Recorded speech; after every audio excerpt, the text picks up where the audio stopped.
জীবনের প্রত্যেক মুহূর্ত আমাদের কিছু না কিছু শিক্ষা দেয়, নির্ভর করছে আমাদের দৃষ্টিভঙ্গির উপর। যেমন নদী হলো আমার অত্যন্ত প্রিয়, নদীতে ভ্রমণ করতে আমার খুব ভালো লাগে। কি বলেন? নদীতে সবসময় নতুন কিছু থাকে, ও পুরনো কিছুই নিয়ে বসে থাকে না। সবসময় প্রবাহমান, কখনো থামে না। ততক্ষণ থামে না যতক্ষণ না সাগরে গিয়ে সমাহিত হচ্ছে। ঠিক এইভাবেই আমাদেরও উচিত নিজের জীবন অতিবাহিত করা, নদীর মতো। প্রত্যেক মুহূর্ত নতুন, তাই সেইভাবেই জীবনযাপন করুন। পুরনো কিছুই একত্রিত করে রাখবেন না, বিগত স্মৃতির মাঝে নিজেকে হারিয়ে ফেলবেন না। এই যে বর্তমান, এই যে মুহূর্ত, সেটাই হলো সর্বশ্রেষ্ঠ। এর মাঝেই জীবনযাপন করুন।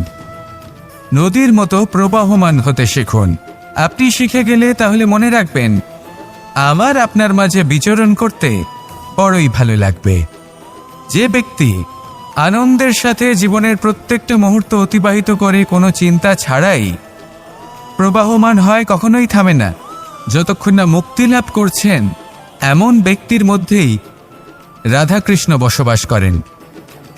তাহলে আসুন আমার সাথে ভালোবেসে বলুন, রাধা রাধা।